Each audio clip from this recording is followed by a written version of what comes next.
السلام علیکم ورحمۃ اللہ وبرکاتہ۔ رب اشرح لی صدری ویسر لی امری واحلل عقدۃ من لسانی یفقہوا قولی رب زدنی علما۔ سورۃ التکویر۔ بسم اللہ الرحمن الرحیم۔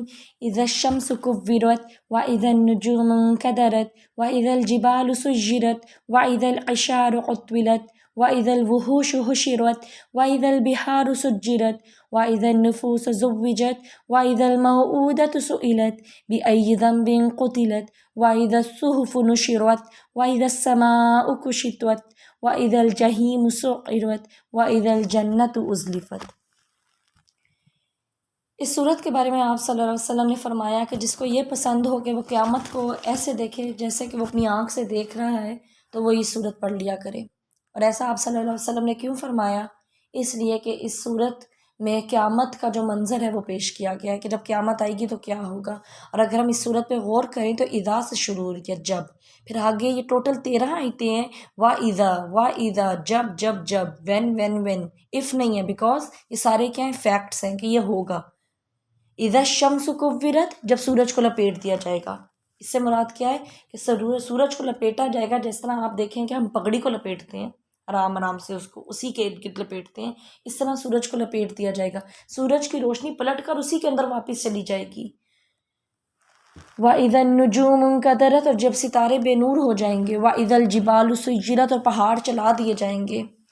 وَإِذَا الْإِشَارُ عُطِّلَتْ، اور جب 10 ماہ کی حاملہ اونٹنی بیکار چھوڑ دی جائے گی۔ عربوں کے ہاں اونٹ کی بڑی اہمیت ہوتی ہے، اور یہ ان کا ایک بہت زیادہ جو کہتے ہیں نا امپورٹنٹ پوزیشن ہے، ان کی اونٹ جس کے پاس ہوتا تھا اس کو بہت اہمیت دیتا تھا وہ۔ اس وقت کیا ہوگا کہ جو حاملہ اونٹنی ہوں گی ان کی کوئی قدر ہی نہیں رہے گی، ان کی کسی کو فکر ہی نہیں رہے گی، وہ اتنا سخت دن ہوگا۔ وَإِذَا الْوُحُوشُ حُشِرَتْ، اور جب وحشی جانور اکٹھے کر دیے جائیں گے، جتنے جانور ہیں وہ سارے جنگلوں سے نکل کے شہری آبادی کی طرف آ جائیں گے۔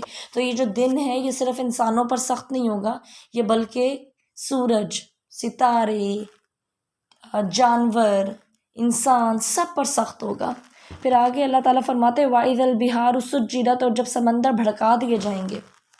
سمندر جو ہے یہ اتنا شدید زلزلہ ہوگا کہ زمین پھٹ جائے گی، زمین کے اندر سے لاوا نکل آئے گا، اور یہ جو بات ہو رہی ہے کہ سمندر بھڑکا دیے جائیں گے، جس طرح ہم نے پیچھے بات کی کہ سورج کو فولڈ کر دیا جائے گا، ٹھیک ہے، کورت ہم نے بات کی نا کہ اس کو لپیٹ دیا جائے گا، تو اس سے کچھ روایات میں یہ بھی آتا ہے کہ سورج کو لپیٹ کے سمندر میں ڈال دیا جائے گا، اور اس کی وجہ سے کیا ہوگا کہ اس گرمی سے، اس ہیٹ سے سارا پانی تو سمندروں کا اٹھ جائے گا اور پیچھے صرف آگ رہ جائے گی۔ وَإِذَا الْبِحَارُ سُجِّرَتْ، اور جب سمندر بھڑکا دیے جائیں گے۔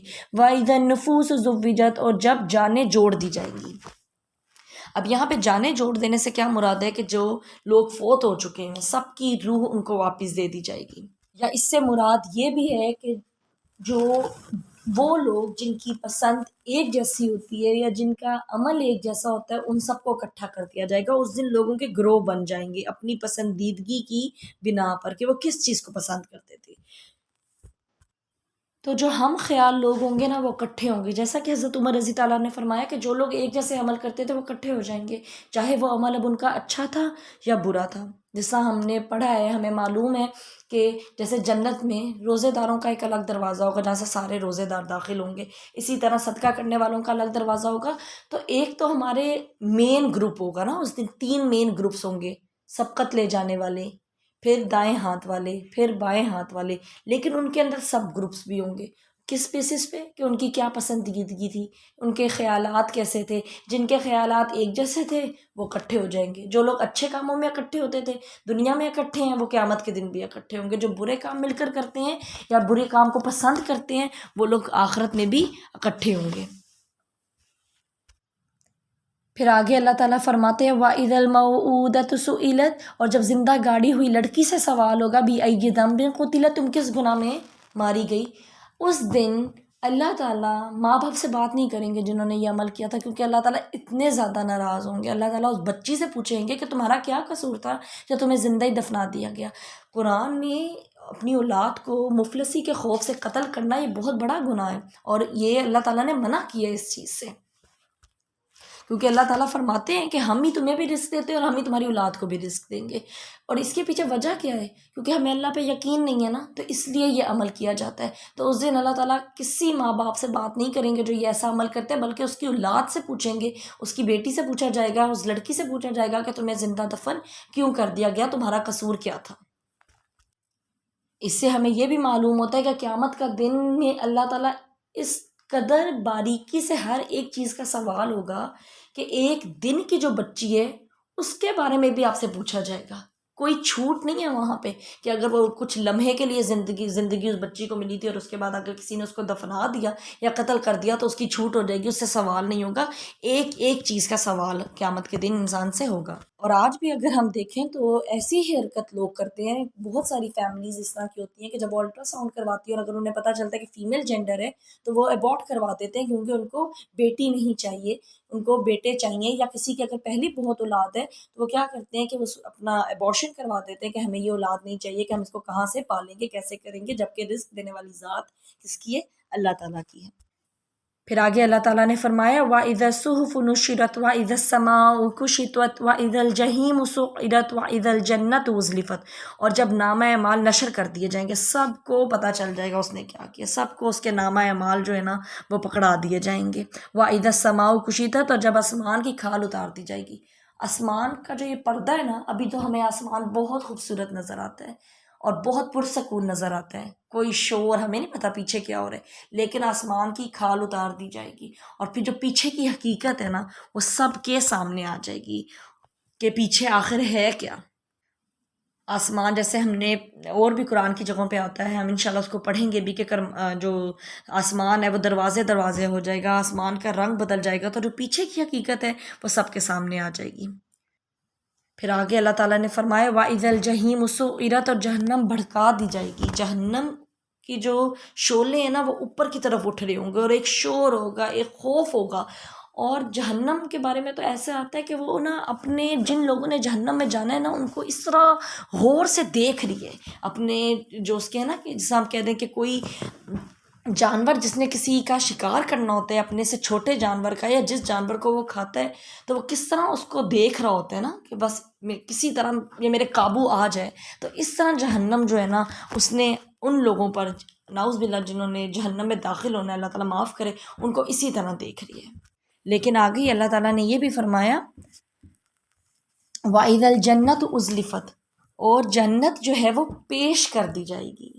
جہنم میں تو کھینچ کے لے کے جایا جائے گا نا جہنمیوں کو. آتا ہے کہ ان کے سر کے بالوں سے ان کو منہ کے بل گھسیٹا جائے گا، لیکن جنت جو ہے وہ متقی لوگوں کے لیے پیش کی جائے گی. اللہ تعالیٰ اتنی مہمان نوازی کریں گے اس دن جنت والوں کے لیے کہ ان کو وہاں تک نہیں جانا پڑے گا، جنت ان کے پاس آئے گی، جنت ان کو پیش کی جائے گی. تو جس دن یہ سارے ایونٹس ہوں گے، سورج فولڈ کر دیا جائے گا، ستارے جو ہیں وہ بے رونق ہو جائیں گے، پہاڑ چلا دیے جائیں گے، وحشی جانور اکٹھے ہو جائیں گے، روحوں کو ملا دیا جائے گا جسم کے ساتھ. اور جس دن یہ جو ہمارے سمندر ہیں وہ بھڑک اٹھیں گے، یہ سارے ایونٹس جب ہوں گے تو پھر کیا ہوگا؟ عالمت نفس ما احضرت. سب انسان جان لیں گے، ہر نفس یہ جان لے گا کہ اس نے آگے کیا بھیجا ہے. کسی کو نہیں اللہ تعالیٰ چھوڑیں گے. ایک حدیث کے مفہوم سے ہمیں معلوم ہوتا ہے کہ اگر ایک سینگ والی بکری نے بغیر سینگ والی بکری کو مارا ہوگا تو اس سے بھی قیامت کے دن سوال ہوگا. تو ہر نفس کو پتہ چل جائے گا کہ اس نے جو دنیا میں کوشش کی تھی، وہ جو اعمال کرتا تھا، اس کو پتہ چل جائے گا اس دن کہ اس نے اپنے لیے کیا تیاری کی ہوئی ہے. سب کچھ اس کے سامنے آ جائے گا. آج ہم سب دیکھ لیں کہ ہماری پریفرنسز کیا ہیں، ہماری لائکس کیا ہیں، ہم کن لوگوں کو پسند کرتے ہیں، ہمارے اعمال کیسے ہیں. کیونکہ قیامت کے دن ہم انہی لوگوں کے ساتھ اٹھائے جائیں گے. قیامت کے دن ہم انہی لوگوں کے ساتھ ہوں گے آن دی بیسس آف ہمارے جو انٹرسٹ ہیں and on the basis of our preferences, کہ ہماری کیا پریفرنس ہے. انہی لوگوں کے ساتھ ہمیں اللہ تعالیٰ نے اٹھانا ہے، انہی لوگوں کے ساتھ اللہ تعالیٰ نے اس دن ہمیں اکٹھا کر دینا ہے. ہر شخص جو ہے وہ وہاں پہ جان لے گا کہ اس کا کیا عمل تھا، اس نے اپنی دنیا کی جو زندگی تھی وہ کن کاموں میں گزاری، اور وہ کس سے محبت کرتا تھا. جس سے وہ محبت کرتا تھا وہ اس کے ساتھ ہوگا، جس کو وہ اپریشیٹ کرتا تھا وہ اس کے ساتھ ہوگا. جن کاموں کا وہ شوق رکھتا تھا، شوق بھی اگر وہ کام نہیں بھی کر رہا تھا، اس کو صرف شوق تھا، ایک پسندیدگی تھی، تو کیا ہوگا کہ وہ ان لوگوں کے ساتھ ہوگا جو وہ کام کرتے تھے. آپ صلی اللہ علیہ وسلم کی ایک حدیث کا مفہوم ہے کہ آپ صلی اللہ علیہ وسلم نے فرمایا کہ یہ چیزیں کر لو، یا عالم بنو، یا علم حاصل کرنے والا بنو، یا سننے والا بنو، یا علم کی جو تبلیغ کرتے ہیں یا علم والے جو ہیں یا اچھی بات جو ہے اس سے محبت کرنے والے بنو، پانچواں نہ بنو ورنہ ہلاک ہو جاؤ گے۔ یعنی ایسا نہ ہو کہ نہ تم علم سکھا رہے ہو، نہ تم سیکھ رہے ہو، ٹھیک ہے، نہ تم سننے والے ہو، اور نہ تم علم کی تعلیم جو دے رہے ہیں ان سے کوئی محبت یا تمہیں اس چیز کا کوئی شوق ہے، بلکہ تم الٹا کیا کرتے ہو، دین والوں پر تنقید کرتے ہو اور ان سے نفرت کرتے ہو۔ ہم اپنے ارد گرد دیکھیں کہ ایسے کتنے لوگ ہوتے ہیں جو نہیں سیکھ رہے قرآن کا علم، نہ وہ سکھا رہے ہیں۔ ظاہری بات ہے اگر انہوں نے خود نہیں سیکھا تو پھر وہ نہیں سکھا سکتے، ان کو پتہ ہی نہیں ہے۔ پھر کیا، نہ وہ سیکھ رہے ہیں نہ وہ سکھا رہے ہیں، پھر وہ سن بھی نہیں رہے، سننا بھی گوارا نہیں کرتے۔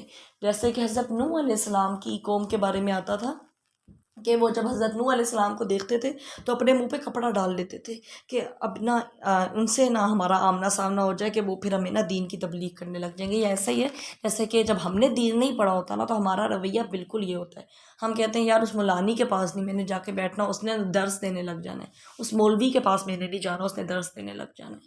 ہم اپنی خاندان میں دیکھ لیں کہ جب کوئی اس طرح کوئی اچھی بات کرنے والے کوئی بزرگ ہوتے ہیں کبھی، یا کوئی ینگسٹرز ہوتے ہیں، کبھی کبھار کوئی بچے ہوتے ہیں، تو ہم کیا کرتے ہیں، ان کو اوائڈ کرنے لگ جاتے ہیں کہ ہمیں کوئی بات نہ بتاؤ، تو سننا بھی گوارا نہیں کرتے، ٹھیک۔ اور سورہ ملک میں ایسے لوگوں کے لیے آتا ہے نا کہ جب جہنم میں وہ ڈال دیے جائیں گے تو کہیں گے کہ کاش ہم سن ہی لیتے، کہ ہم سننے والوں میں ہی شامل ہو جاتے ہیں۔ کیونکہ جب انسان سنتا ہے نا کوئی بات تو اس کا تعلق ہمارے ڈائریکٹ دل سے ہے، اور اگر ہمارا دل کسی چیز کو قبول کر لے گا نا تو پھر عمل کرنا بہت آسان ہو جائے گا۔